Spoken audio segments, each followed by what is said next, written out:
I may not look it. Good, because we're live. Ladies and gentlemen, boys and girls, boy, is it good seeing your faces, although I can't see any of your faces because it's a podcast. But I can see one person's face, and that's my co host. I am JPO. This is a show about shows, episode 88, and we're going to put it bluntly today for you because we're going to talk Emily Blunt. We're going to talk Suicide Squad. We're going to talk Ted Lasso and so much more. Once again, I'm JPO, joined by my main man, as always, Dutch McAllister. Man, I got to tell you, we have a lot. We had to shoehorn one film in this week. We'll have a lot more next week, but this week, it's just so exciting. This week it ended with such a bang, and I'm excited to talk about this next film that we're going to talk about shortly. So, but anyway, what do you have? Do you have anything going on right now? I want to clear the air because rumors are that you've been doing other things, and I don't know what you've been doing. So just tell me what you've been up to because I haven't seen you in a while. So please tell me about you, my friend. You're throwing me for a loophole. I have no idea what you're getting at. Well, no, I'm just saying, you got your show coming up. You got your wrestling shows. You got. Okay, well, to say that, that was a weird. You've never done that intro before, so I didn't know what the hell you were asking me. Well, you know what? Just answer, man. Just I answer. can't. I don't know what you wanted. Okay, if you're talking about appearances or something, Yeah. August 21st, Crown Plaza, a little wrestling company that keeps on chugging away, named RPW, Real Pro Wrestling, will be celebrating its sixth anniversary. It's gonna be a great show. I'm gonna be there. Dutch is totally, maybe, possibly, most likely not gonna be there, but it's gonna be a great show, man. We always put on great shows. Over 80 shows, 6 years. We're plugging along, man, and come celebrate 6 years with us. I went to the 5th year anniversary. I do remember that. So I was there for that. I'll come You'll every be there five at the years. sixth. I'll be there the 6th. Oof, we did just go to a wrestling show. That was a fun show. So We did. We saw Peacemaker himself, John Cena, in the main event, finally getting tagged in, doing about 5 moves, and winning the match. absolutely. But you know what? The house still loves him, baby. The whole thing just blew up. The house just blew up. The roof fell Yeah. off the top of the He arena. It was defeated the co-star of Hobbs and Shaw, Roman Reigns. Yes, therefore, they both have something in common. They both are in the Fast Furious ecosystem, and so that's gonna be fun. Maybe they'll get together one day and make a buddy film. Huh? Anyway, so do you want to get off on the start, or do you want me to go and just plow right into this? Plow right into it.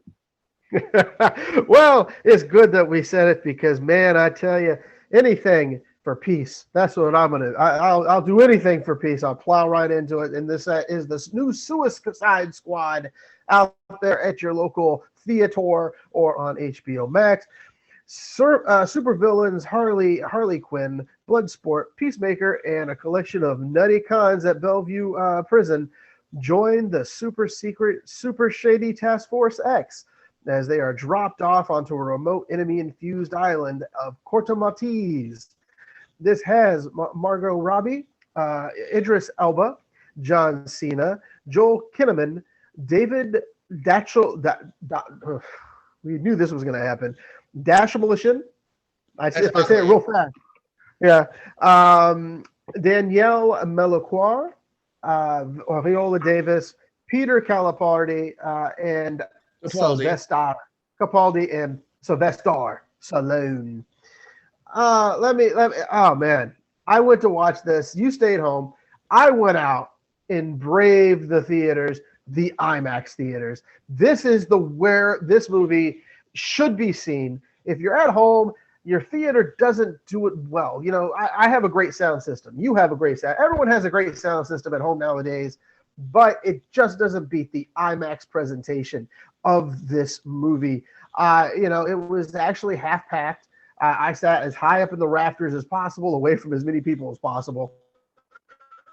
But from credit one, it had me. It had me. It hooked me with Folsom Prison, ringing through my ears. And then as they walk through, and it's just an amazing group of eclectic characters. James Gunn shows how an actual superhero film should be done in the DC universe. Basically, start out by saying to Warner Brothers, you don't dick with me. This is my movie, and just run away with it and be creative. And the cast, to me, I think it was more in depth with the building of characters.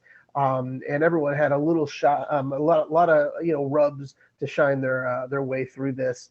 I thought Idris Elba's character was charming and as Bloodsport or Bloodshot. I'm sorry, is it Blood? Oh, geez, I just went blank on what was it? What was his name? Help me out. I just went blank. I love the DC universe, and I went blank. You're not going to help me, so I will just say Bloodsport is who it was. So, and I just love Bloodsport. Yeah, I said that. I finally said it. Bloodsport. Harley, I think, is more of a three-dimensional character in this one.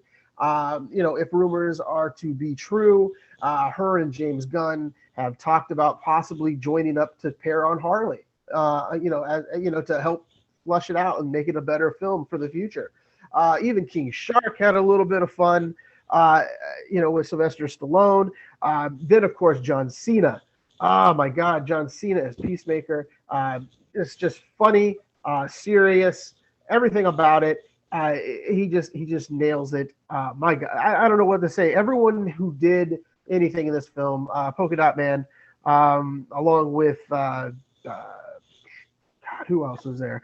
What was it? Milton Shine.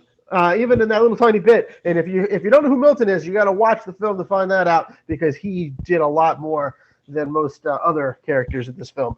So, but yeah, I enjoyed this wholeheartedly. I was on it for a ride. I laughed where I possibly shouldn't have probably laughed, because I think I laughed in little areas where it was really dark and grim, but no one else in the theater joined me with my type feel. But tell me, Jordan, you watched this. I've actually was going to watch it again tonight, but then I remember we had a show. So what did you think about this new Suicide Squad? No, it's a lot of fun, man. Here, James Gunn is really good, and it's fun seeing James Gunn, who obviously Guardians of the Galaxy is a little more confined to PG-13. But if you know his other works, from Super to Slither, you can go R. And so it's fun seeing him pretty unrestrained here, having a lot of fun with different characters. Even characters you see early on, like Nathan Fillion's character, and like you said, he's really good too at building some of these other ones. Who knew I would care that much about Polka Dot Man by the end of the night? A really funny recurring gag too with Polka Dot Man that I won't spoil for those that haven't seen it, but I laughed every time they did it. Didn't overdo it, but they did just enough. Ratcatcher, Daniela Melchior ended up being kind of the heart of the film. Her and that's where Taika Waititi's involved. Ended up splashing a little bit of heart in there. It's a lot of fun. It's R-rated. It's not afraid to kill some people, to spill some blood. King Shark's fantastic. I want that toy if anyone finds it at Walmart for me. So I had a lot of fun. It does. The second half does kind of bog down. It's typical kill the big monster, and there's a couple laughs that I didn't totally go with, but for the most part, it's a really good joyride. See, that's where I have to disagree. It didn't, to me, feel bogged down at all. It was a 2-hour film that felt like a great hour and a half. I wanted more. Even the snippets in the last parts of the credits, the 2 parts.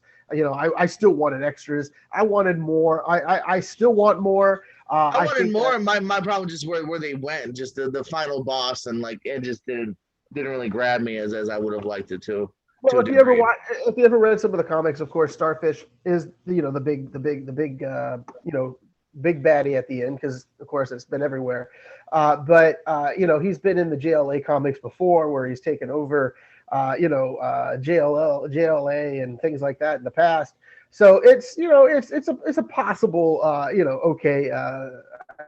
well hidden we'll say big boss villain, but I enjoyed every ounce of it. I can't rave enough about it. I gave this one 5 snowflakes.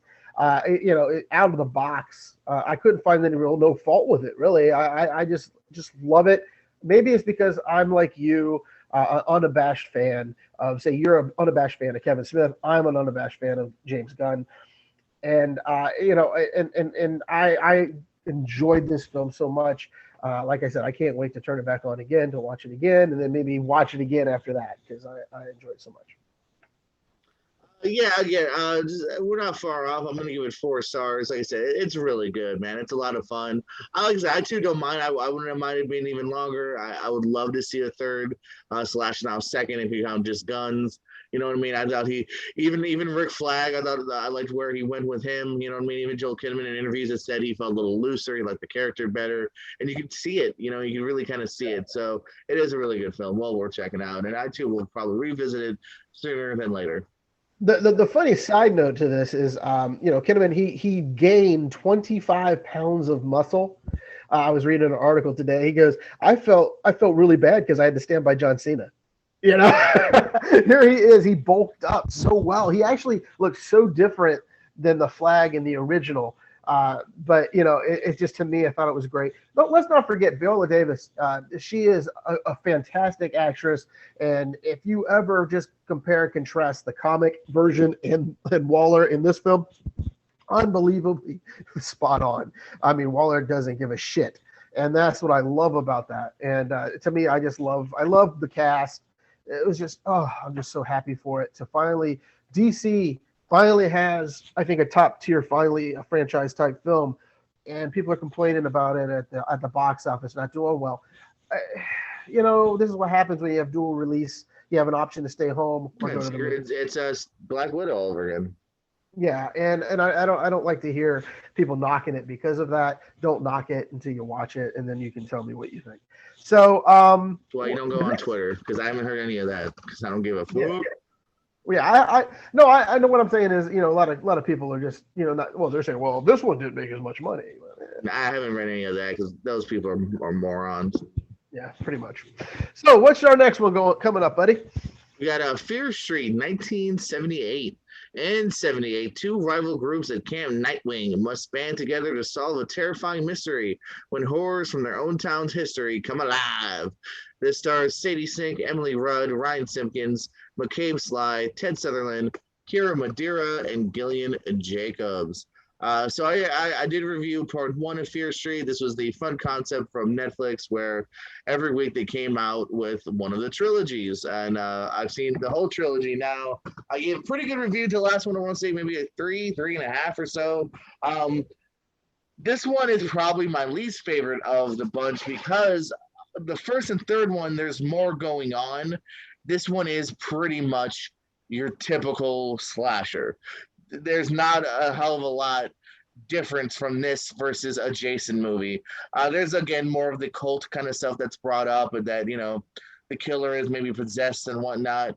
But other than that, you're basically, to me, just getting more or less these standard kills. And that's also my least favorite.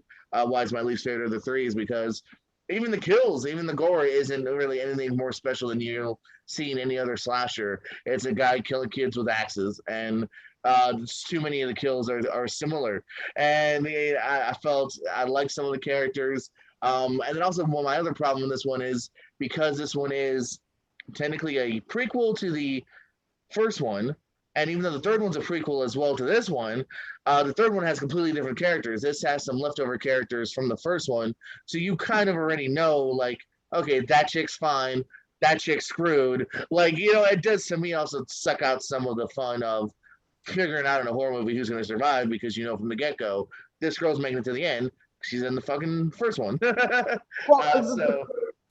One question though, because you say there's 3 of them. Yes. You review the first one. This is the second one. Then you'll be doing the third one next. But the thing is, do you think they should have probably reversed ordered the shows for you, or do you think the way they stand, like they put them out, is okay to watch them in?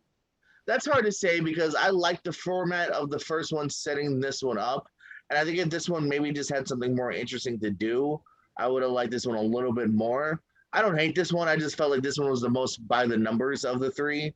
So I mean that's hard to say. I mean, to me, yeah, maybe possibly this could have been the first one to then go on to the one that we just saw. But then again, that would kind of screw up the format really to a degree. That's just it. Just happens to be one of the reasons why this one to me is the weakest of the three. There's still some good characters here. When they aren't just slashing characters you don't care about and focusing on the ones you do care about that they have given time to. Some decent dialogue and whatnot, and it does have a little bit back from the first one, continuing that with Gillian Jacobs and those kids. So it's 2.5 for this one here. It's kind of right in the middle. Like I said, I just felt like this was the most. Well, the other ones kind of were a mix of genres, a little meta and a little funnier. This one just felt like you could call it a sleepaway camp, and just this could have been released in the 80s. Gotcha. The next one is the third in this trilogy that we just talked about. It's called Fear Street 1666. In 1666, a colonial town is gripped by a hysterical witch hunt and has deadly consequences for centuries to come. And it's up to teenagers in 1994 to finally put an end to their town's curse before it's too late. No wonder why. I got you now. Okay. And then stars Kanaya Madeira. Oh, Jesus Christ. I'm awful with names. Madeira? I don't know. Anyway, we'll try it again. Kayana Madeira, Olivia Welsh, Ben Flores, Ashley Zuckerman, Gillian Jacobs, and my notes went dead, and Emily Rudd. So tell us how, this is the third, and it loops back, it sounds. So this is why they did this one last. So let's talk about it. All right, so we're now at the end of the trilogy here, and we're going to bump back up a little bit higher than the last one here, because I did enjoy kind of how it ended. I enjoyed the fact that we see a very different now world here. You know what I mean? What is it, the 80s is it the other one? Yeah, the 80s. 70s, the late 70s. Late 70s, not drastically different from the world we have now. And like I said, it was your typical kind of Jason camp movie. This one is kind of a fun, different world. They pull an American Horror Story, as in a lot of the actors you've seen previously, they used again, which I actually liked because it was kind of a quick way to kind of know, like, for instance, a character who's kind of a bad person, and the other ones, instantly, like, oh, they're up to something bad, because, they've been kind of sneaky before, and they're using that actor again. So I like that. This is very much also, too, basically part one, part two, as in, there's only about, I would say, maybe 60% of this movie is 1666. The last, like, 40%, like a good chunk of it, is finally finishing what we started in the first movie. So it's finding those 94 characters, finally finishing their tale as well of, like, why is this town haunted? Why are these killings always happening every so often? So do have that in mind. It's not all 1666 you finally get back to and finish 94. And in fact, it even says at one point, pops up on the screen, it says 94 part 2 in the middle of this movie, which again, I'm not necessarily saying is a bad thing. So you got enough chunk of the 1666 stuff. Some good revelations, some good acting I felt too. I enjoyed, again, from some of these characters here. So overall, I do like the trilogy. I think it is worth checking out. Like I said, even part 2, I just kind of felt like was the most by the numbers. Still watchable. This one will bump back up to 3 stars. Still worth checking out. That is great to hear. So I can't wait to now. Speaking of you braving theaters, unless you Disney Plus it, but I don't think you did. We're talking Jungle Cruise. Dr. Lily Houghton enlists the aid of wisecracking skipper Frank Wolf to take her down to the Amazon in his ramshackle boat. Together, they search for an ancient tree that holds the power to heal, a discovery that will change the future of medicine. This stars Dwayne the Tub, I'm Drowning, or Dwayne Johnson, Emily Blunt, Jack Whitehall, Jesse Plemons, Edgar Ramirez, Paul Giamatti, and Veronica Falcone. I have not seen this yet. I might have not even seen it in theaters. What do you think? Well, let's just say it's okay if you skip this cruise down the river. This film really is just a bunch of genres mashed up, and basically they're saying, okay, let's put a little bit of The Mummy together. Okay, let's put a little bit of Indiana Jones, a little bit of Sean Connery's Medicine Man. Let's put a little bit of one of those Jack Sparrow films. Let's just throw one of those in there. And let's shake all up a lot and just throw it out there down a river and see how it comes out. I found the chemistry between Blunt and Rock not as good as I thought it would be. They just seem like they're in two different, type of films. One's trying to be kind of serious, the other one's trying to be a little bit of, what The Rock is basically anymore. He's just the same kind of character lately. He's not really developing as much as an actor like we've seen with, say, Cena and Batista. The only character and Plemons, don't get me started with that character that they had. They have him as he's the most obnoxious German that I have ever saw. I know he's the bad guy in this film, but to me, I don't know. There's no depth. It's just a one note, and he just grated on me the whole film. The only person who actually had any good time was Jack Whitehall, who plays, if you really want to go to The Mummy, right? The brother in The Mummy. He was kind of bumbling and didn't fit in, always overdressed for the occasion. And of course, he's also I think Disney's first real gay character without, any of the stereotypes that go around with him, and so the chemistry though between Emily Blunt and that character, their brother and sister, they have great chemistry throughout. And I would like to see a movie with them two, maybe minus The Rock in the future. So Paul Giamatti wasn't given to me. He's one of your favorites. I saw him in this film and I said, okay, give him a chance. And I think he had something there, but again, they didn't stick with the character. They moved on too quickly. And to me, it's just a lot of thoughts, a lot of just a lot of movement for a lot of nothing. And I hate to say it, it's two and a half. It's watchable. Kids may or may not even enjoy this film. I certainly didn't, but 2.5 is what I gave the Jungle Cruise on this adventure. Right on.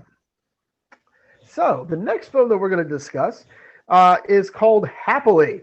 I've been wanting to watch this, so I'm glad that you did it for me.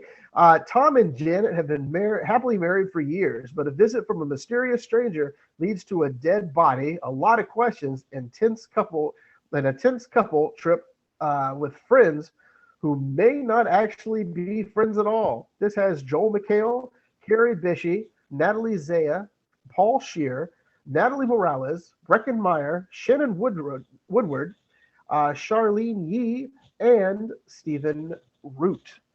Tell me about this, because I really wanted to see this, and tell me I should get to it to watch it soon. Well, do you want the truth or not then? I want you to be as truthful as I was with my Jungle Cruise. I was relatively excited for this. It's a great cast. There's even more people than the ones you mentioned. Breckin Meyer pops up. Several fun actors you'll know. And it sets up a good premise, and then it just kind of meanders, and it's definitely the kind of film that if you want answers, my friend, you ain't gonna get them. Oh boy, are you not gonna get them answers in this one. There's even a point towards the end, semi-spoiler, where they're about to get answers, and the character just is like, I don't care anymore. And I'm like, no, but I kind of do. Yeah, I felt like this movie wanted to say something and then didn't exactly know how to say it. It's an interesting premise that ends up just, I don't know. I got a little bored. I got a little, I was waiting, and then finally at the end, they have some dialogue, there's some revelations, but it doesn't really amount to much. And I don't know, man. Again, I'd be nice if I was giving an extra. I'm going to give it 2 stars. Not a hell of a lot happened in this movie here. See, that's a shame, because you do have, as you can see, even in this preview that you show, so many well-recognized faces, even if you don't know their names, actors and actresses that you really do enjoy watching on TV and or other movies, but they can't piece it all together with the script. That's a crying shame. So I will try to watch it without. I'd love to hear your opinion. It's an interesting one. It's an odd one. I'd love to hear your opinion. What format is it on right now? Currently, is it on? It was on sale on Vudu. I think I bought it because it was cheap enough. So I don't know if it's still that cheap, but. Okay, I'll check it out, and if I do see it, I will review it, because I've done it with some of your other films that were rated that low before. And speaking of a low-rated film, let's talk about this next one. Spoilers. All right, we're gonna talk. Hey, looks like he went to the theater again. Snake Eyes, an ancient Japanese clan called Arshikarj, welcomes tenacious loner Snake Eyes after he saves the lives of their heir apparent upon arrival in Japan. Damn it, the Arshikarj teach him the way of the ninja warrior while also providing him something he's been loaning for, a home. And then everything's good at the end. However, when his secrets from Snake Eyes' past are revealed, his honor and allegiance get tested, even if that means losing the trust of those closest to him. This stars Henry Golding, Ursula Cobero, Samara Weaving, Andrew Koji, and Haruka Abe. Talk to me about the third attempt at starting this G.I. Joe franchise. Well, they started with the pinnacle, the guy who everyone loves, Snake Eyes, and basically it shat itself real badly in the bed, and they just kept rolling him around in it and saying, "Hey, go out there and make it." And if you don't know who Henry Golding is, he's also on the Asians film, just recently. I mean, God, what is it? Crazy I love the Asians. Thank you, Crazy Rich Asians, the Asians film. I just couldn't remember the full title. But yeah, he's in there. Of course, you have Andrew Kojoy, who is also on a great series over on Cinemax as well. That name eludes me at the moment, but so you have a decent action, film premise. Again, Samara Weaving plays Scarlet, of the G.I. Joe fame. She's only in it briefly. So there's really no G.I. Joe. Of course, it's just an origin story about how Snake Eyes got where he is. I was praying for the acid in the face way early, so we didn't have to hear any more dialogue coming from Henry. But it was just a good guy put in a bad situation to find the guy who killed his dad when he was a kid. And then he becomes, oh, wait a minute, I'm on the wrong side. So I'll switch sides and everyone's going to forgive me, right? No, that doesn't work that way. So, so basically they made Snake Eyes really a bad individual, and how Storm Shadow is born as well. Basically, Storm Shadow is the good guy. Snake Eyes is the bad guy. And then they just basically screw Storm Shadow, and then that's how they make, Snake Eyes the good guy. It's all over the map. It's just a piece of garbage. I was very upset when I watched it. I can't even put together anything good about this film. So I just gave it 1.5, snowflakes. It's just, to me, it had all the shot in the world, brother. It had all the shots in the world to make it a good shot. And they decided to just deflate the basketball and go home. It was that bad of a film. It made no sense at all. None. I'm done. Awful. 1.5. Well, damn, Snake Eyes did not live up to that. Wow. And this is one trailers didn't do a hell of a lot for me. Just look by the numbers. And wow, yeah. So damn. And it was on my honorable. It was on my honorable mentions of my top 2021 films that I was waiting to see. It didn't make the top 10, but it made it the top 15. We'll say. I feel bad for because it didn't touch my list, but I feel bad that it almost did to yours. Yeah, it tastes me. It feels bad. I feel dirty. I feel real dirty. So they got my coin, buddy. They got my coin. This next film, I reviewed it. I can't wait to hear what you think about this. It's called Infinite over there on Paramount Plus. Evan McCauley has skills he never learned. He never learned, and memories and places he never visited. Self-medicated and on the brink of a mental breakdown, a secret group that calls themselves Infinites come to his rescue, revealing his memories are real. This has Mark Wahlberg, Chitwa Ejiofor, Sophie Cookson, I think I said his name for the first time ever, right? Toby Jones, Jason Mantzoukas, and Zukas, yeah, and Dylan O'Brien. And if you ever come to a show about shows, my pronunciations of names, and the length of how long I will say their names is longer than my review sometimes. So good job. I nominate. So, what do you got, buddy? Tell me what you thought of it. I nominate you for the Oscars to, when they accept the award and they're going to this podium, like, shit, how do you pronounce it? I just love to hear, like, as they walk to the stage, you just not being able to, God damn it. All right. So to Infinite. Yeah, I feel like you give us a pretty middling review. I think I'm gonna be right there with you. I don't hate the premise. Again, the premise sets up an interesting, kind of idea of, someone that's lived multiple lives. Kind of in a different way. We saw it with kind of Charlize Theron as far as, these warriors that can go through different lives and sometimes retain their knowledge. And I also kind of liked Ejiofor as the bad guy here.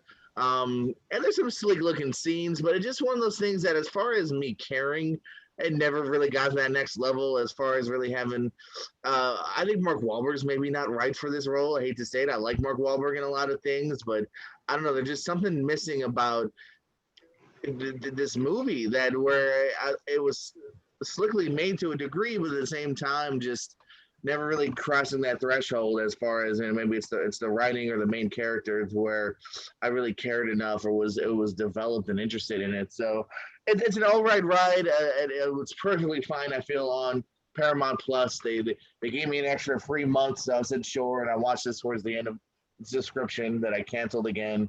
And so I'd say 2.5. It was fine. I gave it 2.5. But here's my preface for you, okay? If they would have made Dylan O'Brien the lead and Marky Mark the secondary, like the flashback guy, I think it would have worked a little better. Don't you think? I mean, I maybe would have cared more about Dylan O'Brien to a degree. I don't think that other part really mattered to a large part, whether whoever it was. I think it was just to get another familiar face in the trailer. Well, that's what I was thinking. I don't really care about Mark Wahlberg in that part, but I can maybe see Dylan O'Brien. Yeah, because anything that actually Wahlberg did in that film, to me, as you said, you just didn't care really if he survived or died. To be honest with you, in my mind, that's how I felt. Yeah, that's what I mean. Yeah, I wasn't invested in this journey to a large degree. You know what I mean? Yeah. So let's go and talk about what's happening this fall. What's going on this fall? What? Oh, I get it now. Sorry, Rory, your segue messed me up. It's Batman: The Long Halloween Part 1. This is another one where you did this last week, right? Yeah, I did this last week. All right, so my turn now. It's my turn. During the holidays, a brutal series of murders strike fear into the city of Gotham. Batman sets out to pursue the serial killer with the support of police officer James Gordon and District Attorney Harvey Dent. This features the voices of Jensen Ackles, Naya Rivera, Josh Duhamel, and Jack Quaid. DC's made, funny enough, I think me and you both agree that we were more Marvel guys as far as movies, but DC is really cornered the market on making some really sleek, usually directed DVD, streaming, however you want to put it, videos. And this is another one, man. This is really well made. I think it's a great first part. It gives you, I feel, just enough to where you don't feel cheated as far as like, oh, this is just a setup for the second one. It's definitely a setup for the second one, but there's enough juiciness in it to where I felt pretty complete as far as like, all right, that was cool. Now give me the second part. I enjoyed seeing more of a built up of Harvey Dent too, which is interesting. You know what I mean? Sometimes you jump either right into or very quickly, like even like one small problem with Dark Knight is Harvey Dent. You very quickly get to him being Two-Face all of a sudden. I like seeing the buildup of him here. Joker, for when he's in it, is quite good. So yeah, I really enjoyed this as far as animated movies and these directed video movies. 4 stars. I thought it was pretty well made. Absolutely. So we're right up on target with each other on this. And, I can't wait to see part 2. I think I just saw it's coming out. Right now, I don't want to buy it, so I'll wait for it to rent. But it's right now, if you need to go out and buy it, you can. It's $20, and it's for all access, first access to it. So there you go. Yeah, I can't wait for part 2. The final film we're going to discuss this week is Gunpowder Milkshake, way over there on what they call the Netflix kids. The project to protect a 8-year-old girl, a dangerous assassin reunites with her mother and her lethal associates to take down a ruthless crime syndicate and its army of henchmen. This has Karen Gillan, Paul Giamatti, Chloe Coleman, Lena Headey, Angelina Bassett, Carla Gugino or Gugino, or Gugino, and Michelle. Right. Okay, Gugino and Michelle Yao. Did you get a chance to see this yet, or no? I'm going to say what you said for Happily. Please give me a good review. I got to tell you, I enjoyed this project. I did. I really did. I think what's happening is Chris Pratt and maybe Vin Diesel and what's her name? Who played Gamora? I can't remember her name all of a sudden. Zoe Saldana. Zoe Saldana. They will have to now star in this show alongside of the young girl Chloe Coleman, who basically is, if you don't remember, Dave Bautista's sidekick in My Spy. So I think now where she's going through all the Guardians at the moment, because Gilliam is in here as well. But yeah, it is basically about a child who is left by Lena Headey at a diner and left in the hands of Paul Giamatti, who then basically becomes an assassin. I'm sorry, Giamatti, right? You keep saying Monty. Yeah. No, I said Giamatti. I'm not saying Monty. You said Paul Giamatti like twice. I'm allowed to say however I want to say it. But anyway, Paul Giamatti is out there, and he teaches her how to basically kill. And so what happens is that this guy who works for them stole millions of dollars, and she is having to go kill him. Turns out the daughter is also has been kidnapped. That's why the guy stole it. And so basically she either has to receive the money or be killed herself. Things happen along the way, just a bunch of action. But it's great girl power, if you want to put it that way, all the way through. They set it up for a great sequel. So it's going to be, I think we got something over here at Netflix with Gunpowder Milkshake. I hope everyone agrees who watches it. I will tell you my rating right here. It is 3.5. Yeah, it's 3.5 snowflakes. And it's well worth the watch, well worth your time and effort to put into it. It's just, there's some great action sequences that just make you laugh as well. So just it's just what it is, man. It's just an action film. Don't look for dialogue that makes sense, but it's just a good movie all the way. Okay, so that just about does it for the films. So what are we up to next? Let's do a quick, I guess we've done it before. Let's do a quick rundown of the movies we watched. High recommendation from both of us here. Dutch even gave it a 5 out of 5. So review of the week or recommendation of the week is easily The Suicide Squad. See it in theater, he says, if you can. If not, it is right in your living room. Speaking of movies that are in your living room that I do give a recommendation to, slight recommendation to Fear Street 1978. Slightly bigger recommendation to Fear Street 1666. Overall, though, check out that trilogy if you're into horror movies on Netflix. I enjoy the idea. Hopefully, they do some more. Jungle Cruise, right in the middle. Do you say recommend or not? I say skip it until you get it for free. He says you can wait, so yeah, it's something you can wait for. Happily, I say skip it to a degree. Snake Eyes gets the biggest skip of the week, it seems. Yes. Infinite, again, see it if you got Paramount Plus and you like Mark Wahlberg. I don't know. Big recommendation to Batman Long Halloween. Pretty decent recommendation to Gunpowder Milkshake. So there's some good stuff for you on some Netflix, some Paramount, some Disney Plus if you need to. So HBO Max, there you go. There you go. So almost all the pay-per-view services are represented here this week. Speaking of this, what I love about we talk about television. I am so into anime lately, so we'll talk about that next week. But this week we have our own slate of anime. Actually, you actually watched some anime with me as well. The first one we're going to talk about is the reboot of the Masters of the Universe Revelation. This is anime? It's in the style of anime, yes. Oh no, I didn't know I watched anime. I take it back. I never watched it. It's in the style, it seems. But yeah, it is the reboot of He-Man by Kevin Smith. A lot of people have gone off the rails as a bait and switch for it. Give me your ideas first, because I'm going to tell you what my ideas are next. But I don't find it as a bait and switch. I found it to be a great little short series. I can't wait for more to come out, which will come out later on this year. But God, man, as the testosterone of the critic, these fanboys, do they not know anything about the past? But let's just go forward and let's plunder what we think about this show. What is your thoughts about this? All right, so it looks like we're about to give the best reviews the show has ever had. I'm walking in clean slate, man. I don't know jack about Masters of the Universe, He-Man. I've heard about it. Dolph Lundgren, what's his name? Frank Capper? I don't remember. But so I'm walking in pretty clean slate here, more as a Kevin Smith and animation fan, is why I tuned in. I get some of the hatred. It is a little bit of a bait and switch if you're looking for what you think is the main character. Yes, again.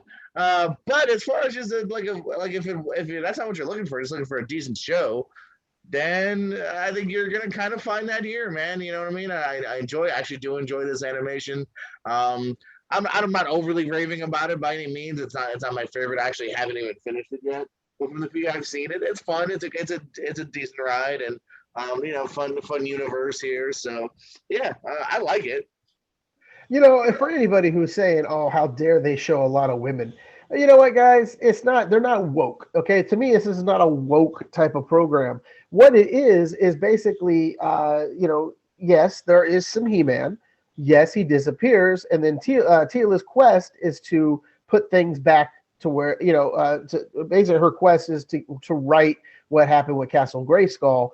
And so she's sent on this journey along with, a few of our favorite characters. Now, I found, everything about it. It was very entertaining. I watched all episodes. I watched them all in one sitting. That's how much I was enthralled by this.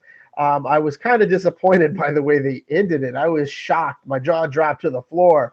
But I was like, you know what? I have my faith in this in Kevin and in the way he can present something that he truly likes, and he does truly love He-Man. It's not like he's just doing it just for a paycheck. He put some thought and he put some some writing into this, and so I can't wait to see how it finishes. But for all the people who are out there saying, how dare they make this a woman show? What about She-Ra? Or what are you bad mouthing She-Ra because she's a strong lady? It's not, She-Ra was not the same with the reboot. So why should He-Man be the same with the reboot? So, relax, people. It's a goddamn cartoon. Jesus Christ. The next one we have is over there on Paramount Plus. You grew up with this show, I believe, or at least halfway grew up with this show. It's called iCarly. I've never seen it. Fans again went ballistic about some of the character. So tell me what's going on over there at iCarly, and why is people getting all upset? I was actually going to ask you because I don't know. I don't follow all these Twitter controversies like you do, so I have no idea. This was a show that it was kind of on a little bit. I was starting to grow up, and I was getting out of Nickelodeon around this time. So I enjoyed him right there, the brother who's just spit out that root beer or whatever that is.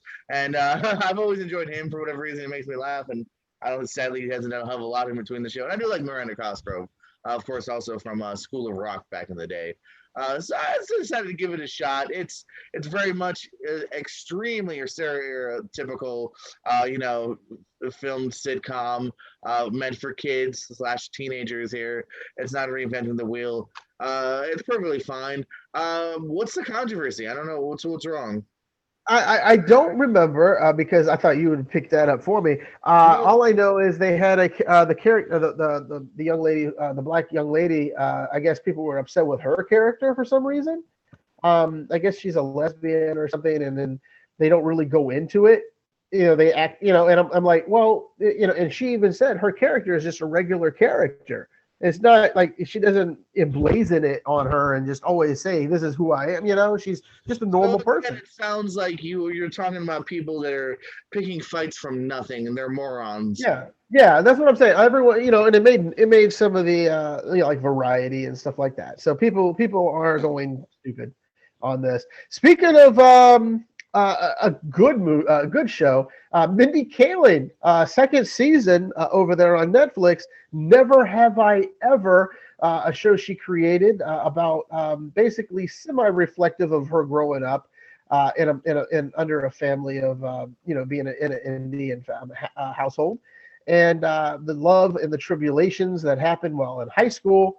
It is still, to me, it makes me laugh so hard.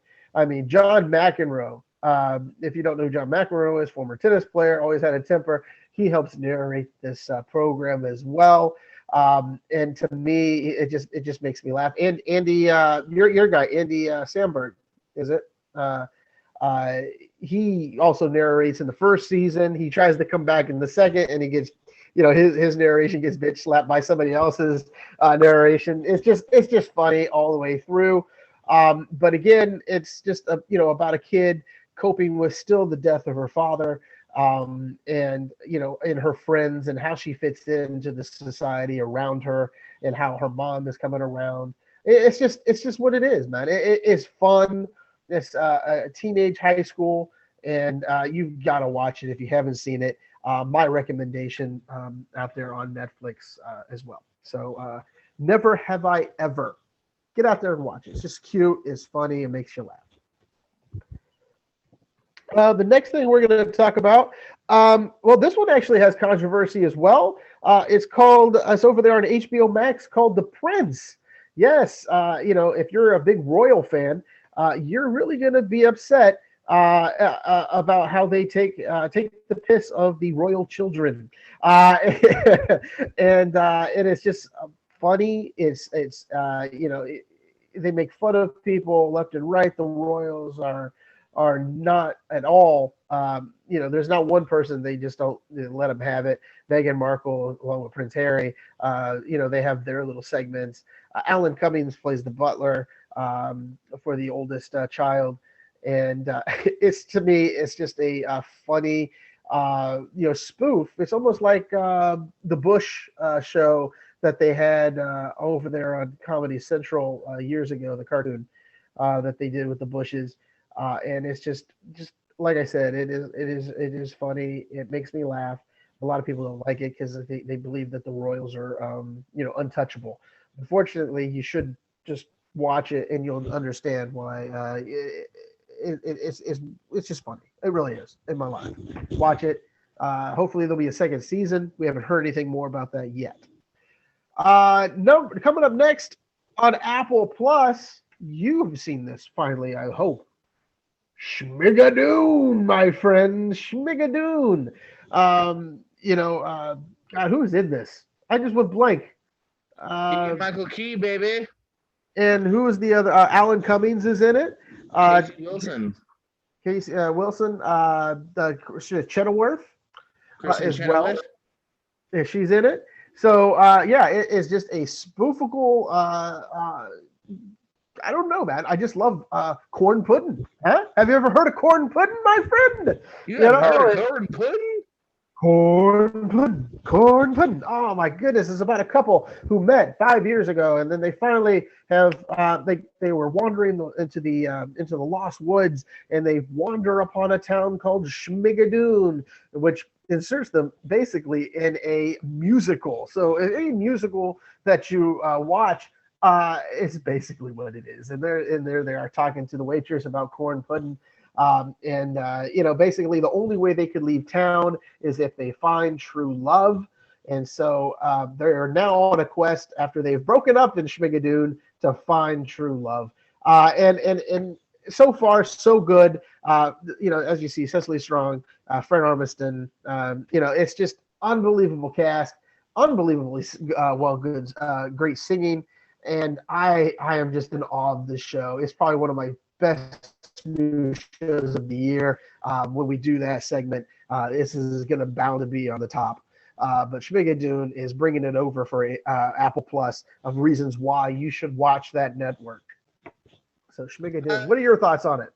Yeah, it's a fun show, man. I love the two leads, man. I'm glad to see I messed up her name, but what was it, Cecily Strong, who's still, I believe, still on Saturday Night Live, and she's always been a breakout, and it's really fun too whenever she's kind of a side character. So I'm glad to see her more in the lead now. Always down for Keegan-Michael Key.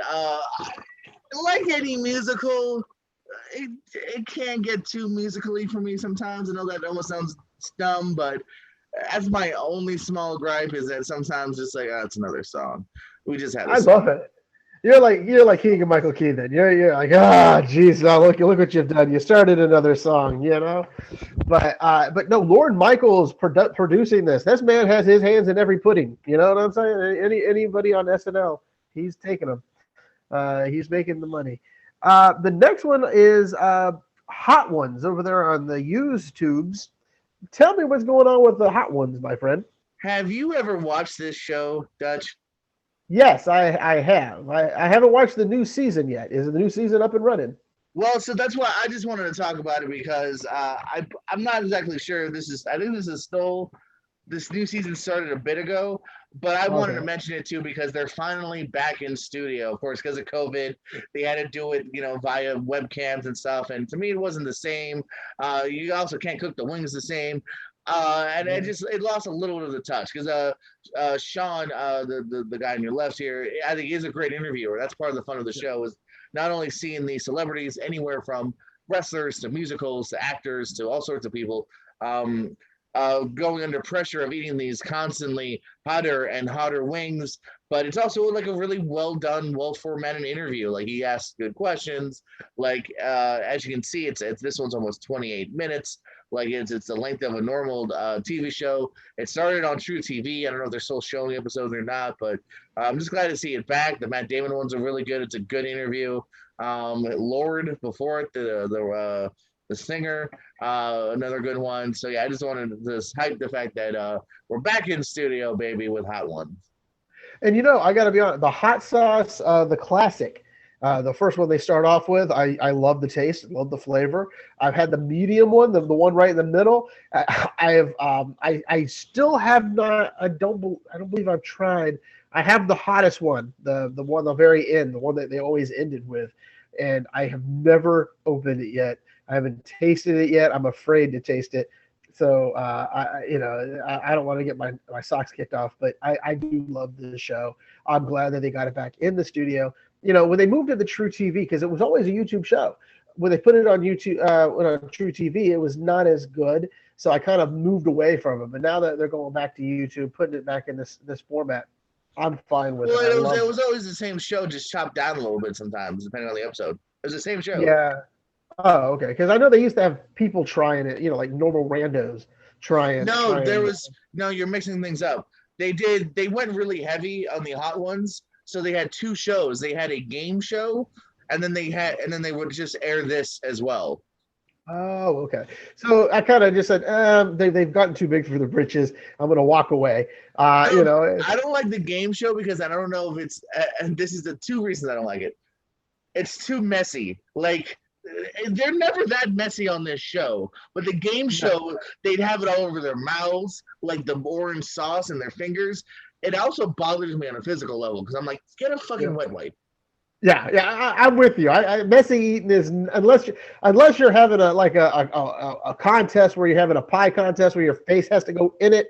I don't want to see any of that disgusting. No, and it's just the entire, after the first 5 minutes, the next 20 minutes is just them like, is the answer purple? And they look nasty. I don't want to watch it. And snot running out of their face. Yes. The last show we have on here is season 2. Yes, if you're a big fan of Ted Lasso, like I am, and like Jordan is, I got to tell you, Lasso 2, season 2 has finally hit Apple Plus. I am so excited about this show. I thought, okay, how are they going to make this different? How are they going to make it funnier? How are they going to keep the characters the same? And you know what? Here's the good thing. They don't really keep all the characters the same. There's a little bit of transition here and there. The first episode, basically they kill a dog, okay? Right off the bat. And I'm thinking, oh no, they've gone crazy. They've jumped the shark. They've done something that they shouldn't have done, gone slappy stick, right? But they tied that in to the story, and it worked wonders. Same with how they're doing every episode right now. It's the episode week per week. There's 3 episodes out right now, and it is so good. They added a new character, the psychologist who just plays well as well, along with the cast. Like she's always been there. So I just find the chemistry is still there, the funny is still there. By God, I can't wait. I hear they're already starting to film season 3, or at least map it out. So they, just in case there's another shutdown somehow, they're already going to have some stuff in the can. So I can't wait. How'd you like so far what we've seen so far on season 2? I friggin' love this show.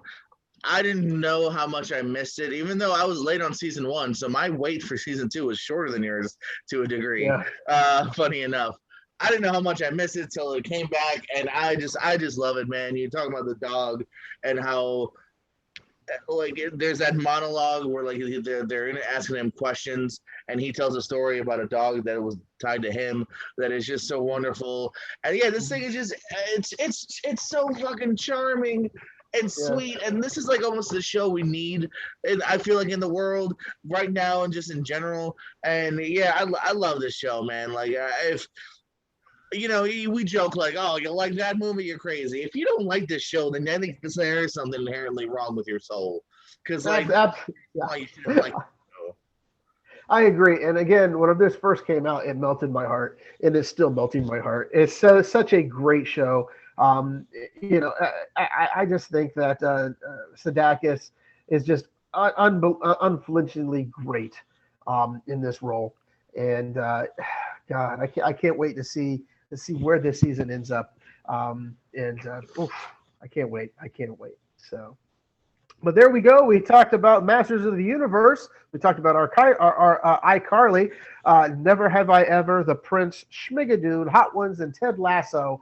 I think we all want you to go watch them. They're all out there on the old streaming services, and there's no excuse why you can't go and see one of those.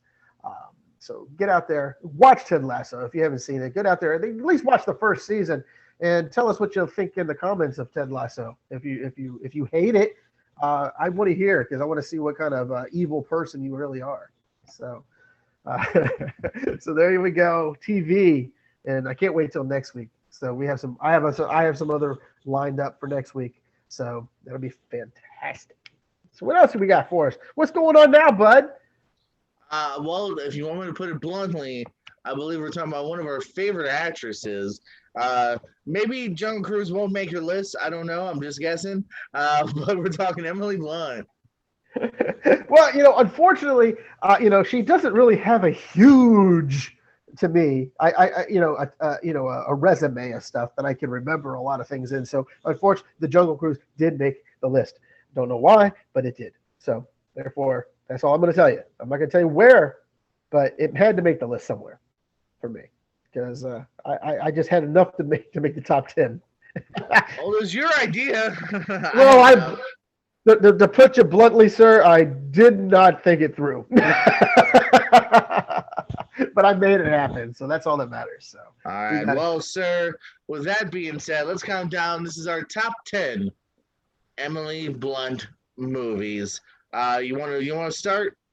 Yeah, I'll start. Number 10, The Jungle Cruise. You don't have any honorable mentions? I don't have any honorable mentions. I inked this one out like this. I inked it out, So, but no honorable mentions from me. There's probably going to be from you. But Jungle Cruise is my number 10. We all know how I thought about Jungle Cruise, but again, I still think she's very charming in this role. And whenever she plays against her brother, the character plays against her brother. And like I said, I think she can carry her own movie. I think this would have been probably better, say, if you didn't have somebody like The Rock as the Jungle Cruise boat guy. You could have had somebody totally different instead of the star power that The Rock will bring. You could have had a fun, more innocent film. Maybe like a Brendan Fraser was in The Mummy. You could have brought somebody like that, into it instead of, the amped up, power guy that we see. So Okay, number 10, the Jungle Cruise. How dare you suggest to ever recast The Rock? I'll just say that right now. All right.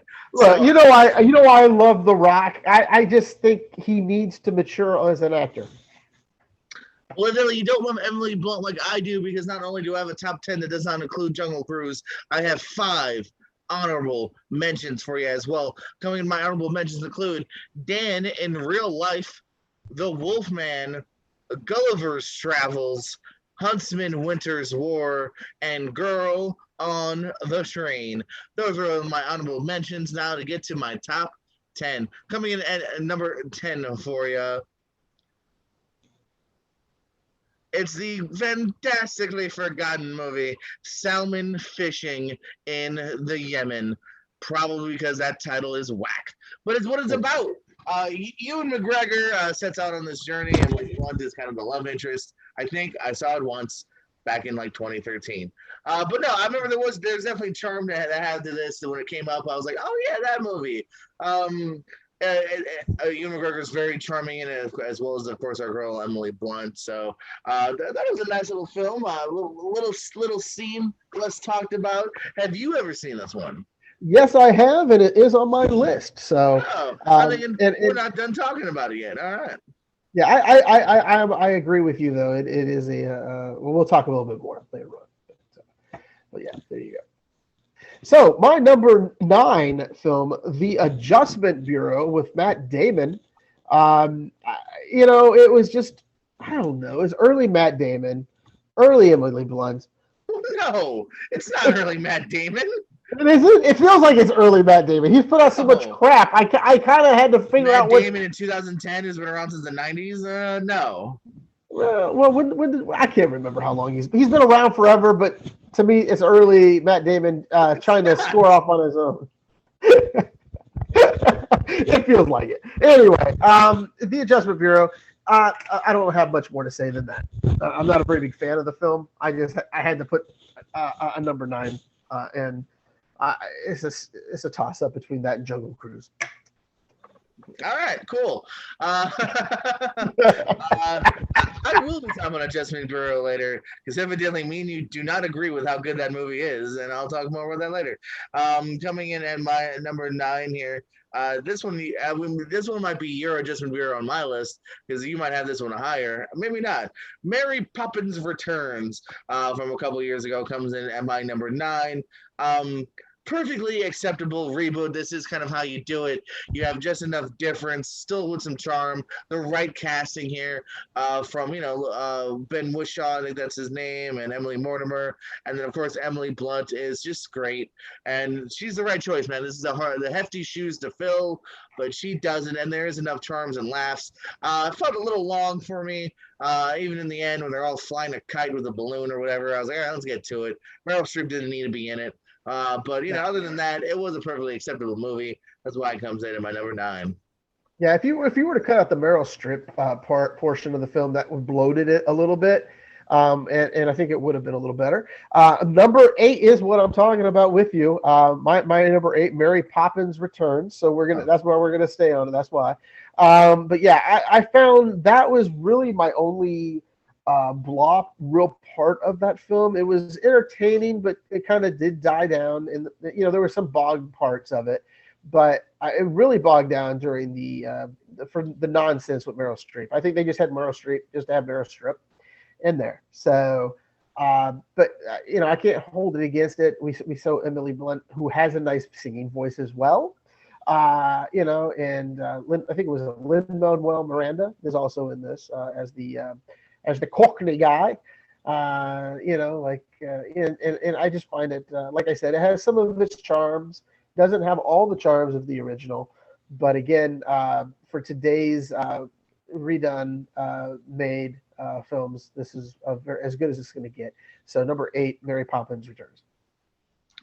Very nice. So coming in now, my number 8, her and another actress that I've talked about on another podcast, and I think we should do a top 10 of her, me and you, because I already have the list somewhere, so it'd be easy for me.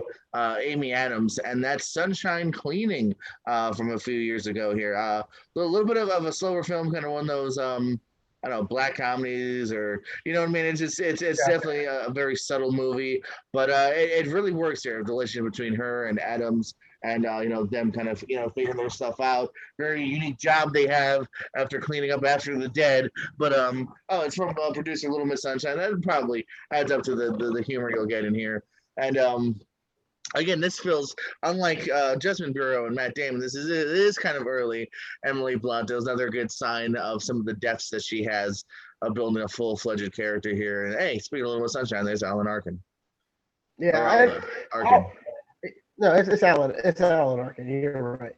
I love Alan Arkin. I do own this movie, and I kind of forgot all about it. I do love it though. I do own it, so I know I own it. That means I like it. For some reason, it didn't make my list. I feel like shit now. Thank you. You should. That means you didn't do very good research. I did as best research as I can over a week and a half. That's very easy to do research. You didn't do very good. You had Jennifer Cruise on your list. My Google machine didn't be working for me. But anyway. IMDb or tracked. I'll give you better sites next time. Speaking number 7, though, you talked about it. Salmon Fishing in the Yemen. I thought it was a great, charming kind of romance film about, the guy from Yemen. He wants to bring sports fishing to his country. And there's 2 people who could do that. That would be Ewan McGregor and what's her name? Emily Blunt. What's her name? Anyway, what's her name? We're doing the whole thing. I feel bad now. There goes the Christmas card list from Emily. Anyway, yeah, I just found that this is a great film, as you said, underrated film for these 2. And it's just like I said, it's a charming kind of subtle romance, a romantic film, and it's just a wonderful piece between these 2, and I enjoyed it, so that's why it hits number 7. Very nice here. I think this should work. Do you see 5-year engagement? I have a Target ad. Okay, then you will see it in a second. this segment brought to you by Target. Yes, leave the queen to the cookout. Coming up next on my list here is the 5-year engagement, her and Jason Segel, as well as a great surrounding cast as well as Chris Pratt. Oh, never mind, Chris Pratt right there, damn. Is in this as well here. It's one I've been actually meaning to revisit in a while here. I remember having a couple of flaws, but overall being very happy with the amount of humor and just again talk about a really good pairing here. Jason Segel, who is in another one of my favorite rom-coms, and forgetting Sarah Marshall. It's R-rated. Judd Apatow is the producer, so I remember quite enjoying this to a large degree. So 5-year engagement. My number 6 was one of your honorable mentions. Excuse me, I apologize for coughing. It's called The Girl on the Train. Yes, it's about a girl who basically inserts herself into a missing persons case, and with a lot of twists, a lot of talk, and a lot of shock. And I just thought this whole film was suspenseful throughout the movie.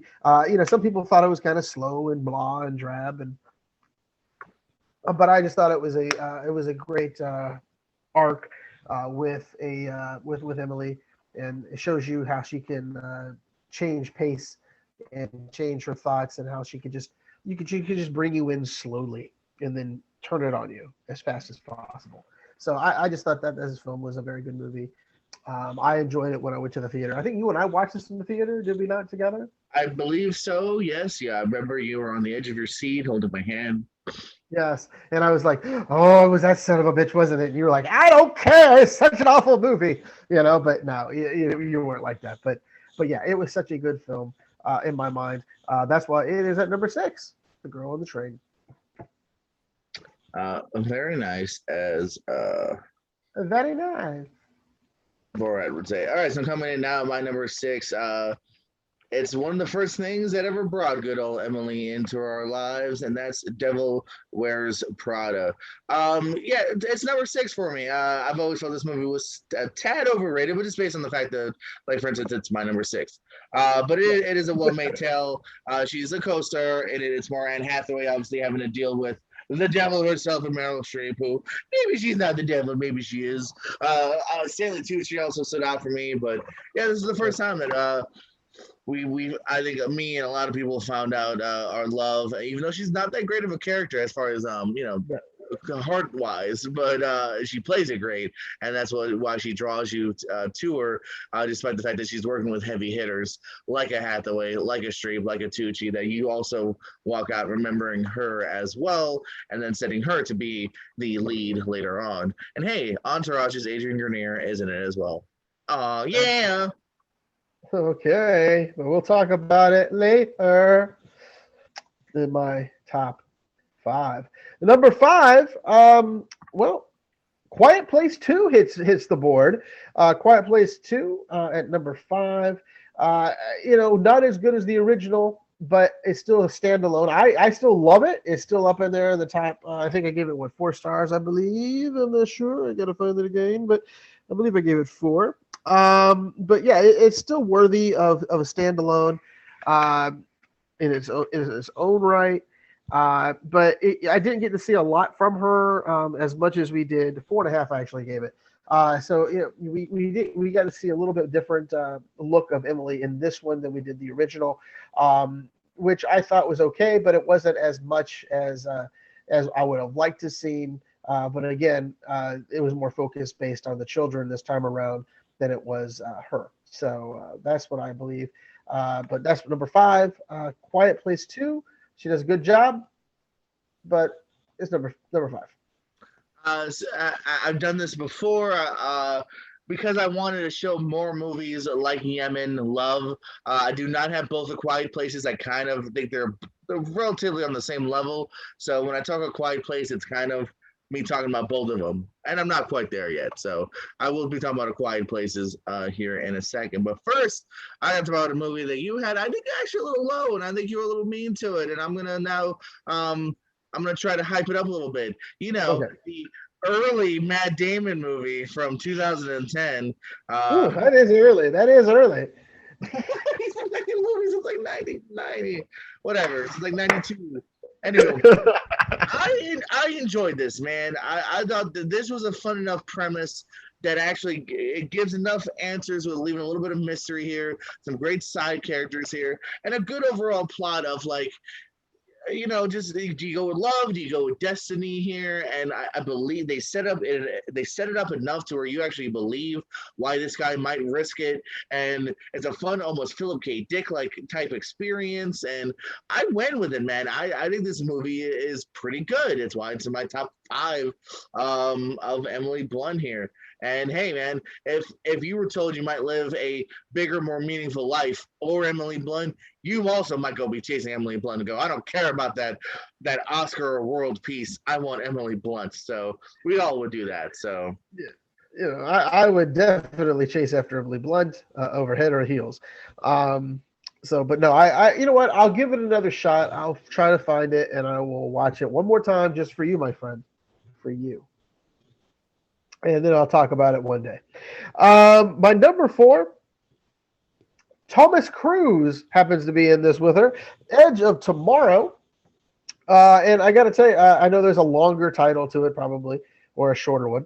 But no, it just depends on what you look at, the DVD release. No, Edge of Tomorrow is fine.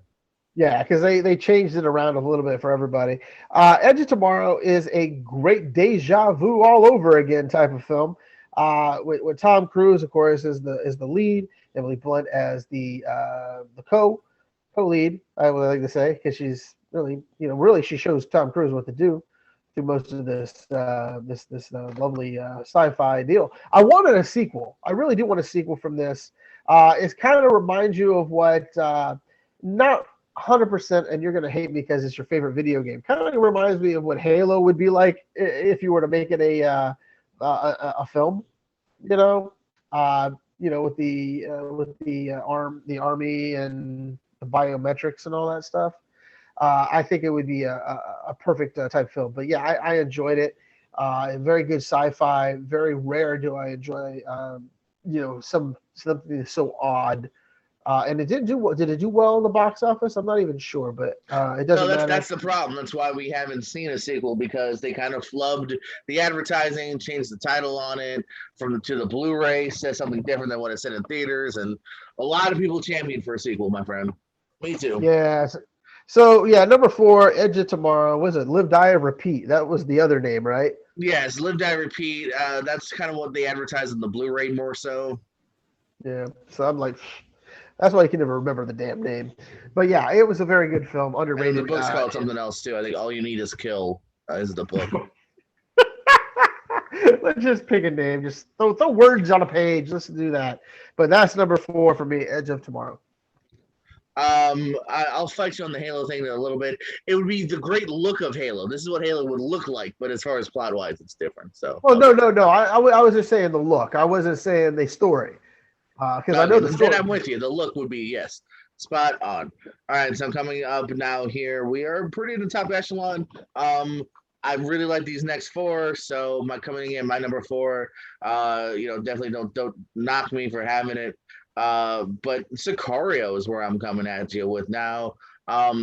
Really just tight, intense, R-rated movie, which again always brings me to my other story of if you bring a damn 6-year-old to the theater to Sicario, you have him sit down and shut the hell up, or you don't do it. You wait for Redbox, you wait for HBO. If Frankie can't shut up, don't bring little Frankie.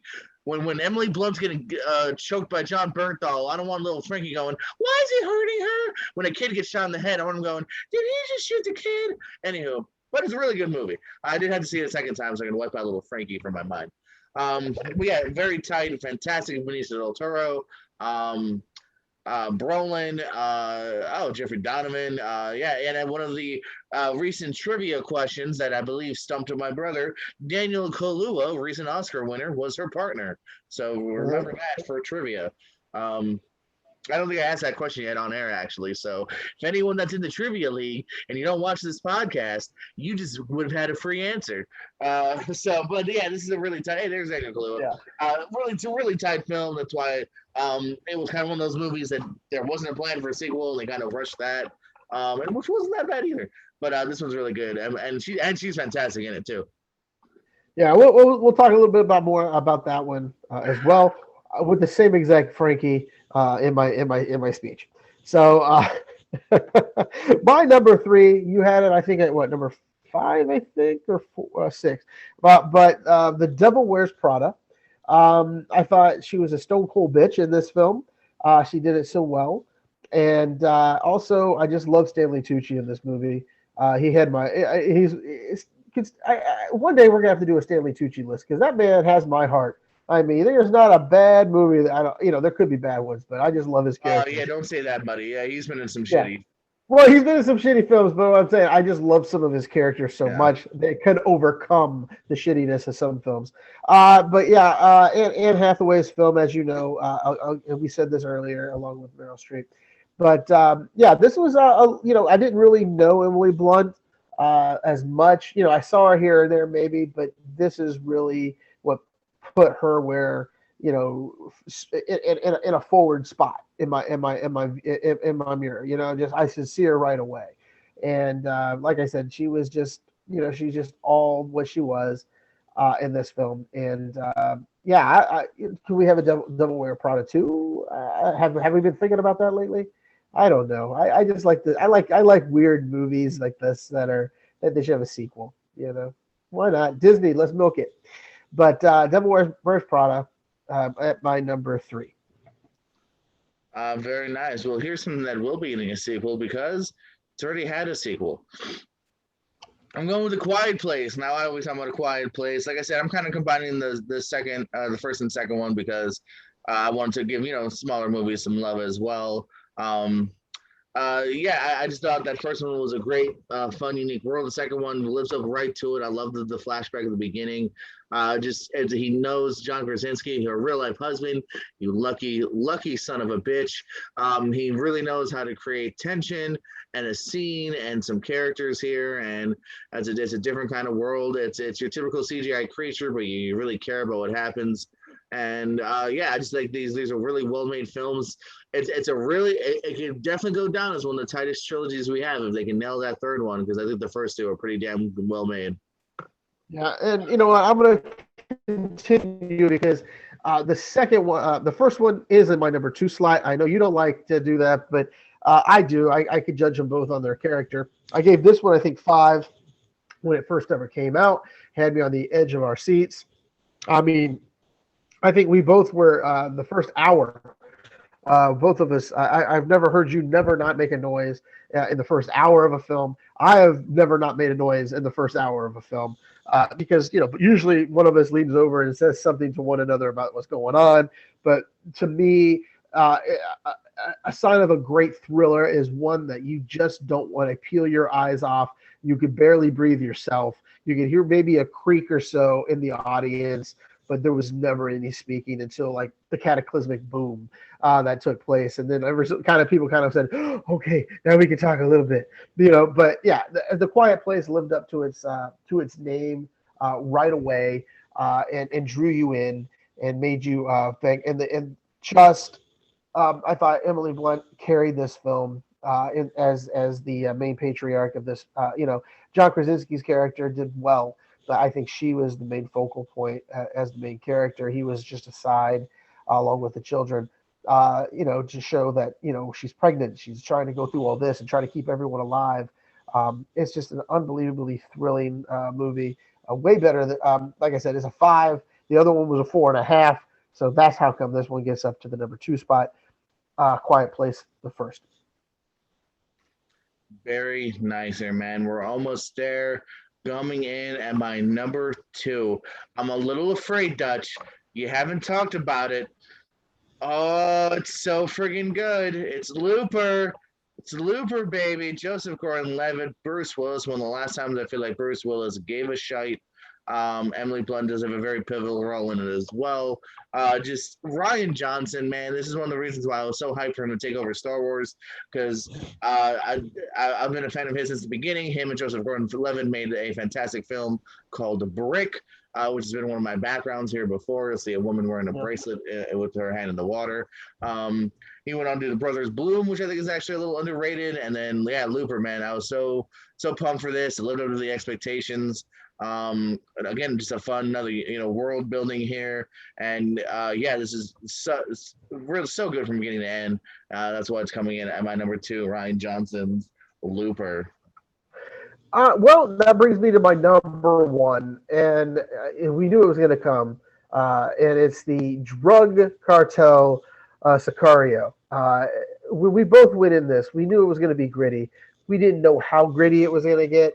And then all of a sudden, little Frank decided to come through the door, and we were like, holy shit, did they just bring him to a drug den of a movie? Because this was a gritty film. It shows you what goes on through our DEA, and it's enough when they brought him into the house. The opening scene, basically, when they go into the drug den, and there's dead bodies, and there's just people just been wasted away, and they have to go through this, and then she's brought in by Josh Brolin, and then they have to go and be friends, try to go against Benicio del Toro to stop him from doing what he's doing. And Victor Garber is helping them lead this, and you don't know who's friend, you don't know who's foe, because everyone's working with everyone basically. At the end of the day, the good guys are working with the bad guys, and the bad guys are working with the good guys, just to keep a balance somewhere along the lines. And I think the portion at the end, like you said, whenever she's being strangled and the kid complains about it or asks these questions, and like you say, keep your children at home. It's an R-rated film. The same with any horror film. Do not let them come. Stay at home. If you can't get a babysitter, just hold up. It'll be out in 45 days now. So, but yeah, I thought Sicario was just groundbreaking, unbelievably unflinching look at the drug cartels, and how they come across our borders and how everything infiltrates and goes in, especially the ending with that just the torture that takes place at the end at that mealtime. I thought it was just I remember I looked over at you at the end of that film and I was like, holy shit, I knew that was good. I just loved it because that's exactly what somebody would do at the end of a film. In his mindset, because this drug cartel guy has killed his other family. So what's he going to do? The same. So I think everyone needs to go out, watch this film. Even watch the second one. The Sicario 2 I enjoyed the second one as well. But go and watch it. Number one, Sicario in my book. Fantastic. We're coming out to my number one here. And of course, you have talked about it yourself here. Call it whatever you want. Call it Live, Die, Repeat. Call it Edge of Tomorrow. I'm going to call it my number one Emily Blunt movie, Edge of Tomorrow. Yeah, man, this was, you hear the premise on paper, and it's a good premise, but you're also kind of worried because, we've seen these Groundhog Day movies before, and Tom Cruise is I feel like this is kind of right around that Oblivion era, so I'm not exactly I'm not against him, but I'm not for him. But damn, it's a well-crafted film, man. Even Tom Cruise plays a really good character who's kind of swarmy at first and kind of learns to become this warrior because of badass Emily Blunt here. Some fun, as you said, just the repeated Groundhog stuff's a lot of fun here. You're with it to the final battle sequence. It's why I feel Emily Blunt. In an interview recently, I think addressed the wants for a sequel because it's still talked about, all these years later. This trailer is 2013 this trailer was released, so it's a 2013, 2014 film, and we're still, 6 years later wondering, hey, we're gonna get a part 2. So well shot, well acted, fun action, fun crafted world. So yeah, my number one, Edge of Tomorrow. Yeah, I can't compete. I can't debate that either. That's just like you said, it was just a fun war film that was unexpected. So let's do my recap. I'll do my recap, then you can finish it off with us, and then bring us into the next segment. Number 10, I have Jungle Cruise. Number 9, The Adjustment Bureau. Number 8, Mary Poppins Returns. Number 7, Salmon Fishing in Yemen. I'm sorry. Number 6, The Girl on the Train. Number 5, The Quiet Place 2. Number 4, Edge of Tomorrow. 3, The Devil Wears Prada. Number 2, A Quiet Place. And number 1, Sicario. Very nice, my friend. Very nice. My top 10 Emily Blunt movies here. You'll see number 10, Salmon Fishing in the Yemen. Number 9, Mary Poppins Returns. Number 8, Sunshine Cleaning. 7, 5-Year Engagement. 6, Devil Wears Prada. 5, The Adjustment Bureau. 4, Sicario. 3, A Quiet Place. 2, Looper. 1, Edge of Tomorrow. My question for you before we move on to the next segment: where's Looper? I cut it because I didn't like Bruce Willis. That's where he really started getting real thin on me. He started getting real thin. So I just didn't like one where he's not thin though, and he actually gives a fuck, and it's a good movie. Yeah, I could see in his eyes. You had Jungle Cruise on your list. He was about to give up in that film. I saw it in his eyes. I saw it. That was the precursor. Disappointed. Yeah, well, we'll watch. I dare you to watch the last Bruce Willis film. Anyway. No, my friend Wheels, who his parents were watching it, and they gave up. See, that's pretty sad. When is that the new one with the what's her name? Megan Fox. Megan Fox, yeah. He's pumping out. He's still pumping out like 4 to 6 of them a year. He's like Nicolas Cage. He's trying to beat Nicolas Cage, but I think Nicolas Cage has finally decided to get into the good realm of films, and Nicolas Cage actually has a way better track record lately, hasn't he?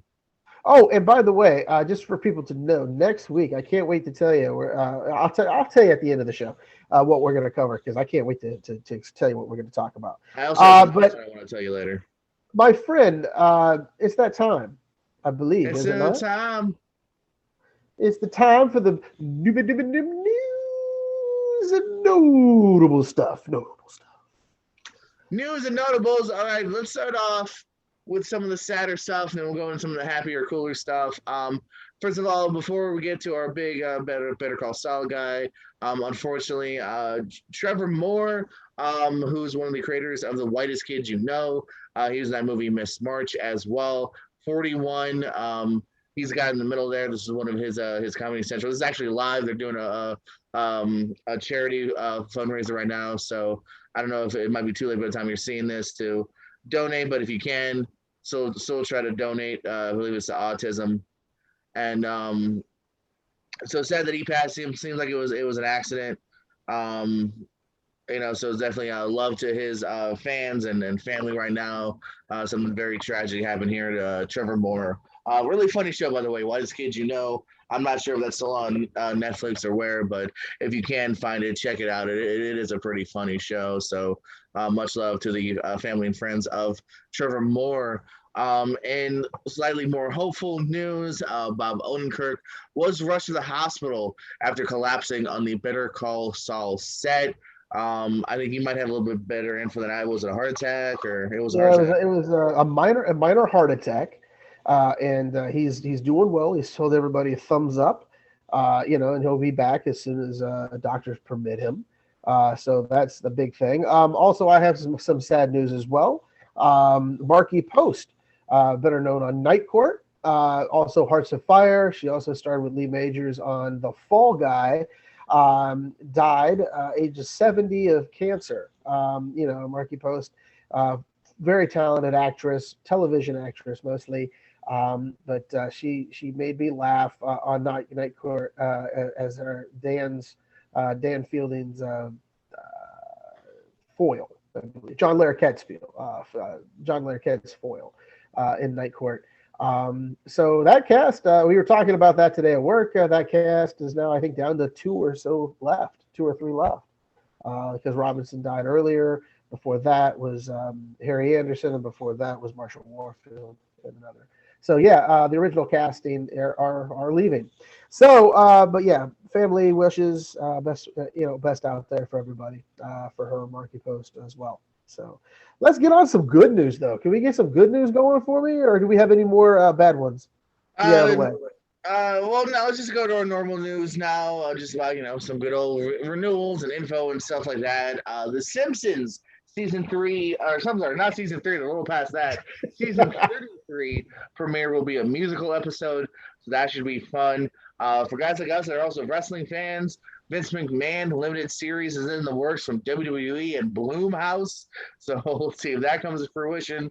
And good and bad news, I know for guys like you, Lucifer, the 6th and final season, is set for a September 10th release, so we're just slightly a month away from Lucifer coming back. Vincent D'Onofrio is in talks to return as Kingpin in the Hawkeye series. That'd be pretty cool. Hawkeye, by the way, drops November 24th, first episode. The Good Fight is renewed for a 6th season at Paramount Plus. Speaking of renewals, you'll get a season 4 of Snowpiercer over at TNT, as well as season 2 of the new Netflix show, Sweet Tooth.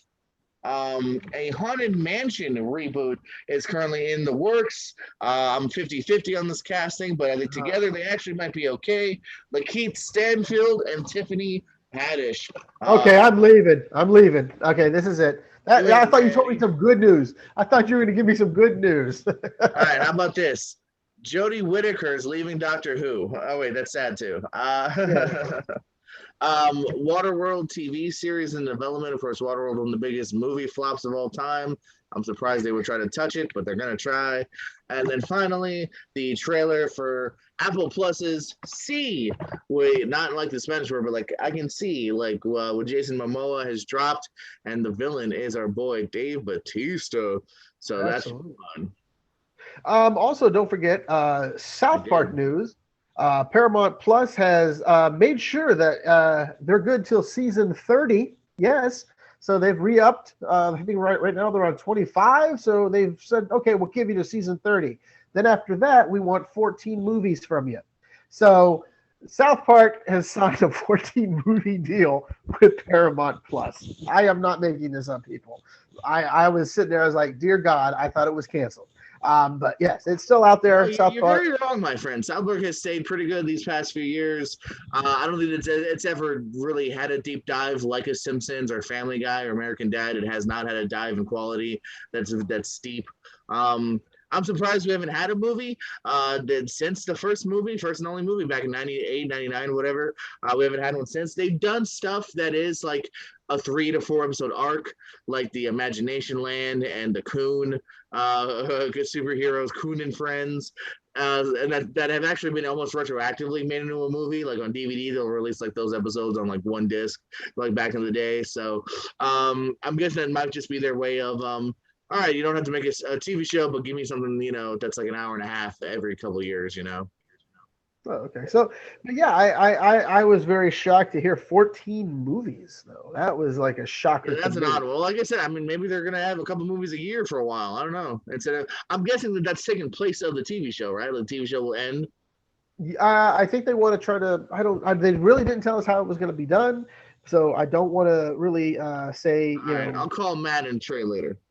Yeah, you jump into there. There's your homework for the evening, for the next show. I'm gonna try to get cast as Chef. Hey kids, want to lick my chocolate salted bowls? Unfortunately, I miss Chef. I just rewatched the episode where they kill him, and man, do they really kill him? Like they're so mad at him. Like, did you ever see his death? No, I never saw the death. So mad at him, he falls down like a cliff, and then like a tiger like rips his head off, and like another tiger like pees on him. Like they really they murder him hard. Hey, I'm surprised you haven't talked about AP Bio showing back up, and Bruce Campbell will be in the new episodes. So it sounds like he's coming back as a teacher or some sort. So that'll he's not a student. That'd be weird. Well, why not, right? And of course, over in Jeopardy, they're looking at Mike Richards taking over the hosting possibility. LeVar Burton. No, that's Mike. That's not Mike. That's Michael Richardson, I believe. No, it's Michael. It's Mike Richards. Michael Richards. But Mike Richards is the executive producer of Jeopardy currently. So I hope they don't have a lot of diversity on that show. Michael Richards and diversity. You know what I'm saying? Absolutely, but there people are calling fix on this because it doesn't seem like they gave the guest any real potential to make it. LeVar Burton was one of the last of the big celebrities to give it a shot. He had an okay show. I just think I'm a big LeVar Burton fan. I would have liked to seen him take over. Would have put a new face, a new spin on Jeopardy itself. But people forget. People were saying, "Oh no, he was trash. He was terrible." But the thing is, people forget that whenever Drew Carey took over for Bob Barker on The Price Is Right, it wasn't smooth sailing right away. I mean, there was a time where he would actually some lady would bid on a set of dresser drawers, right? She goes 600, and then all of a sudden he goes, okay, and then he looked at it and he goes, oh crap, that's the real price, 2,700. He would be like completely like what, and so he would not really be in the flow. And I think hosting isn't just so easy. You make it look easy. I make myself look like a spaz, but at the end of the day, though, I find it, you gotta somehow do it a lot, repetition, and that's what you do with your 17 shows that you have on the YouTube. So, and I still haven't figured out how to host. If you ever see my outros, I say something different every time. Well, you don't need to. You can always vary that, I would think. But yeah, other than that, here's the good stuff. Here's what we're gonna do. Are we done with any news and notes, or do you have any more? I have no more. No, we still 80 shows. We still haven't figured out when I'm done with the news and notes. I'm done. I would be talking if I wasn't done. Well, that's all right. That's fine. Sometimes you let me talk for a little bit in a rant, and then you just take over again. But I can't wait till next week. Next week we have some good stuff. We're going to talk about the Tokyo Revengers that's over there on Crunchyroll.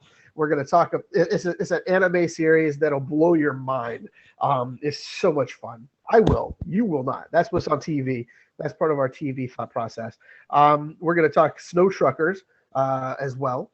And What if you just quit? Can you quit shaking your head, my friend? Stop it. Stop it. We'll also talk, movies that made us. The second season came out just recently, and there's two albums that we will be also talking about.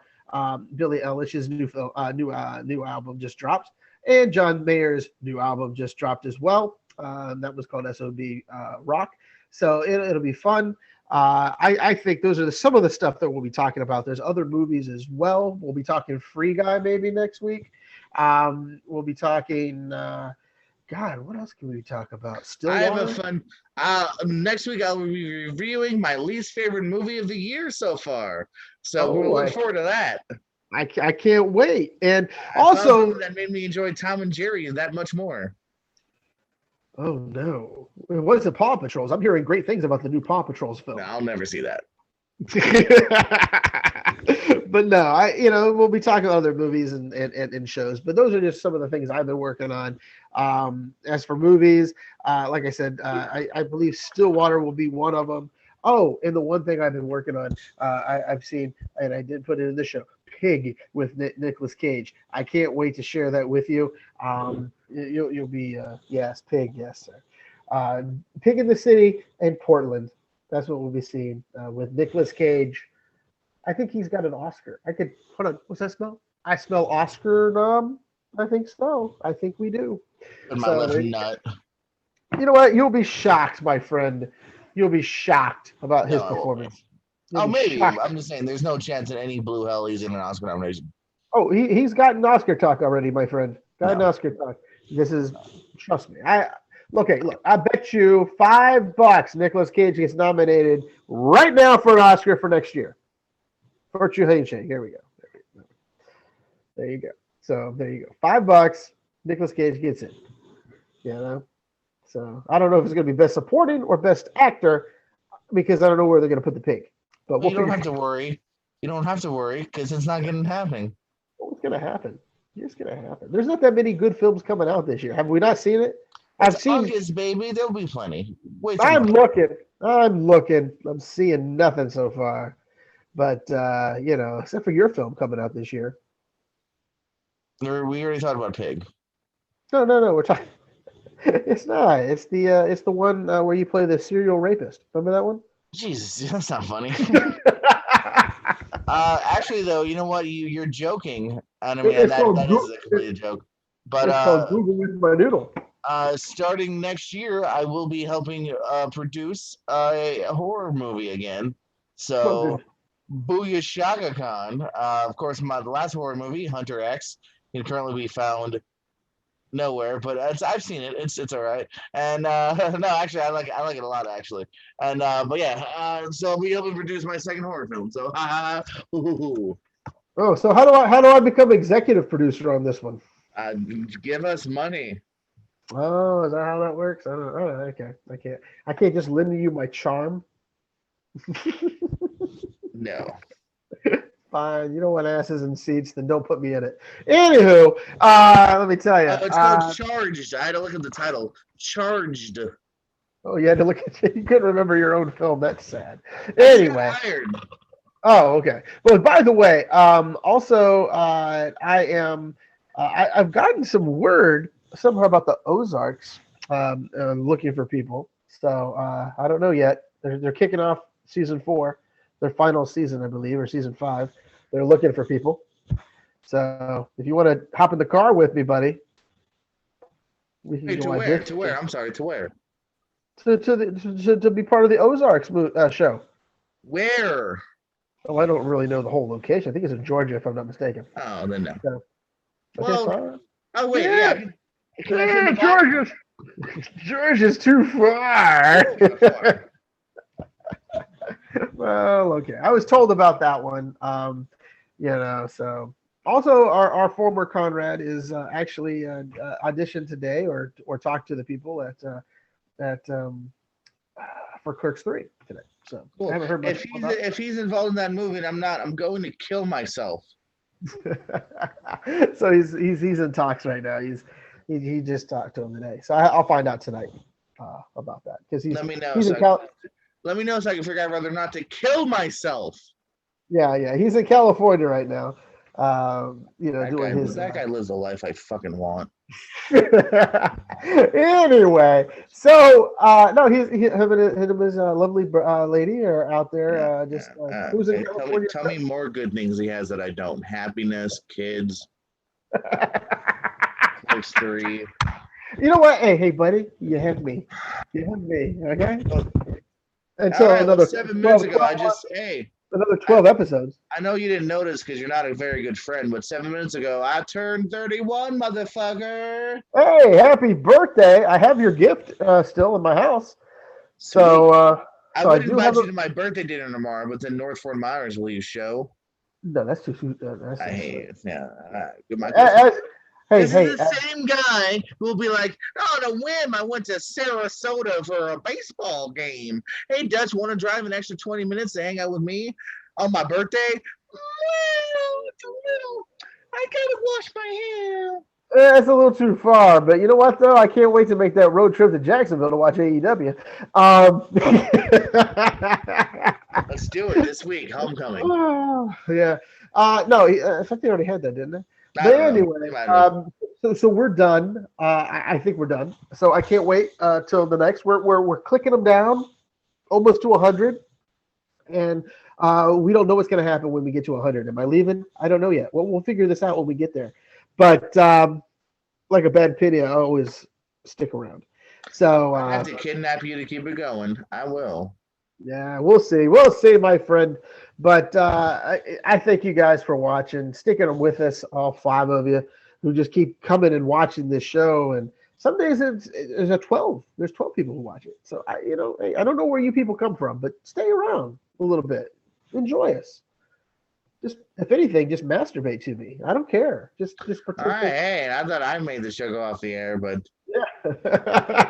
just say, look how hot he is, and just push it. For Dutch McAllister, JPO, this was a show about shows. Shows. As we say, we love you all, and good night.